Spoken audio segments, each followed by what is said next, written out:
buenas, soy Rafa y hoy continuaremos con la parte 44 de nuestro tutorial del lenguaje Java y hablaremos del polimorfismo. Eh, Al ser un tema un poco complejo, digamos, de entender, lo vamos a dividir en tres partes. Bien, pues comencemos con la primera. Empecemos como siempre con un poquito de teoría y luego con parte práctica. Entonces, cuando hablamos de polimorfismo en Java, nos referimos a que un objeto puede comportarse de distintas formas dependiendo del contexto. Esto es que una función llamada de la misma manera, o sea, un método llamado de cierta manera puede tener comportamientos distintos dependiendo de la manera como se le llame. Esto, bueno, tranquilo que es difícil de explicar, pero con los ejemplos verán que no es tan complicado. Y bueno, para implementar el polimorfismo en Java es necesario que las clases involucradas compartan una clase padre común. Es decir, que esto está estrechamente vinculado al concepto de herencia que estuvimos viendo la vez anterior. Y bueno, existen distintos tipos de polimorfismo, pero vamos a centrarnos en este tutorial en dos que, bueno, me parecen los más interesantes. Uno es llamado el polimorfismo de sobrecarga, que es el que trataremos hoy, y se aplica cuando existen distintas funciones con el mismo nombre en clases independientes. La inclusión es parecido, pero se usa una interfaz común. Ya veremos la diferencia entre los dos. Eso lo veremos en la próxima sesión.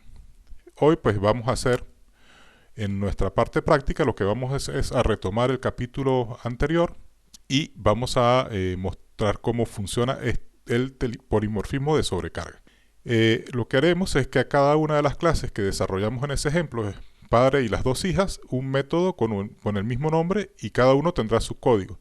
Y luego demostraremos que el método llamado será diferente dependiendo del contexto de la llamada. Muy bien, vamos a ello. Vamos a abrir el NetBeans. Me he adelantado un poco para agilizar un poco y lo que he hecho es copiar el mismo proyecto 43 y lo he renombrado a 44 como hemos hecho en otras veces. He renombrado después los paquetes. También he renombrado la clase que aquí, como verán, se llamaba herencia y aquí la he llamado polimorfismo con la función esta refactor. Y luego esta refactor rename. Y luego, por último, lo que he hecho es modificar el POM de nuestro proyecto y poner que la clase principal es Java 44 polimorfismo, para que no tengamos problemas al momento de compilar. Bueno, y esto pues tiene exactamente lo que teníamos en el ejemplo anterior. Entonces, bueno, abrimos todas nuestras clases y lo que vamos a crear es el método sonido para representar el sonido que emite cada animal. Entonces, bueno, vamos a llamar acá el método public void sonido. Bueno, en este caso el sonido va a depender del animal. Entonces será system.out.println. Vamos a poner acá el sonido depende del animal que lo emita. Pues en este caso no sabemos cuál es el sonido que emite porque no sabemos cuál es el animal. Pero cuando vamos al gato y copiamos este mismo método y lo vamos a hacer también con el perro, pues el gato sí que sabemos qué sonido emite, puesto que el gato maulla. Y borramos esto. Acá nos sale un simbolito y bueno, está bien que vayamos aprendiendo esto. Aunque yo no agregue lo que me dicen acá va a funcionar, pero es bueno comenzar a usar las anotaciones porque se usan en muchísimas cosas en Java que iremos viendo mucho más adelante, pero bueno, es bueno ir adquiriendo buenas prácticas. En este caso, como estamos sobreescribiendo una función, pide que agreguemos la anotación override. Entonces, bueno, la vamos a agregar y es como se muestra acá. Porque es un método que estamos sobreescribiendo. Lo mismo va a suceder acá. Vamos a hacer lo mismo y agregamos la anotación override. Bueno, y en este caso, pues la función es el perro ladra. Bueno, pongámosle un punto para que queden todos igual. Y este no tenía punto, se lo agrego. Bien. Ahora vamos a ver cómo se comporta esto. Acá ya teníamos un animal que se llamaba, era un oso. Entonces voy a poner animal punto sonido.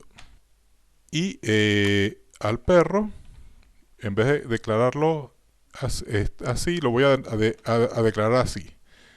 Animal, perro, pero acá en vez de llamar su método básico, lo voy a llamar el sonido. Animal, perdón, perro punto sonido. Y el gato, en vez de declararlo como gato, lo voy a declarar como animal. Entonces, animal, gato, pero voy a usar el constructor. Fíjense que, aunque llamo animal, uso el constructor de la clase hija. Y entonces, bueno, no puedo usar, como lo declaré como animal, no puedo usar el método propio de esta clase, lo mismo que me sucedió con el perro. Pero bueno, lo que me interesa es mostrar el comportamiento de la clase sonido. Entonces, fíjense que aunque los tres métodos están declarados como animal, o sea, los tres objetos, uno lo construí con el constructor de animal, uno con el de perro y uno con el de gato, y ahora vamos a ver qué va a pasar con la clase sonido. Vamos a quitarle a esto para que veamos la diferencia. Podemos agregar un comentario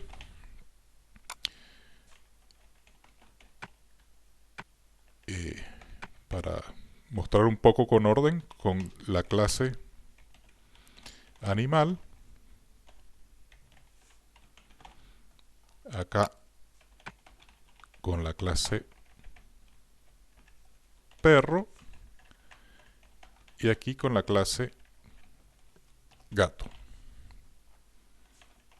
Y bueno, para que salga un poco más ordenado, vamos a dar un espacio en blanco entre cada uno. Y ejecutamos. Compilamos. Y ejecutamos. Y fíjense que, claro, con la clase animal va a ejecutar el método que teníamos en la clase padre. Como es un animal, no está especificado que el sonido depende del animal que lo emita. Pero con el perro, pues nos sale que con la clase perro, el perro ladra, o sea que ha ejecutado esto. Y el gato, pues el gato maulla. Entonces ha ejecutado el código del gato. Entonces, fíjense que una misma función ha adquirido el comportamiento propio dependiendo de cómo se ha instanciado la clase. Bueno, esto es ya uno de los ejemplos del polimorfismo. Fíjense que después en la práctica no es tan complicado. Y bueno, con esto lo dejaremos así por el día de hoy. Les habló Rafa. Si les gustó el contenido presentado, no olviden suscribirse y activar las notificaciones para que estén al tanto de futuras publicaciones. Será hasta otra ocasión.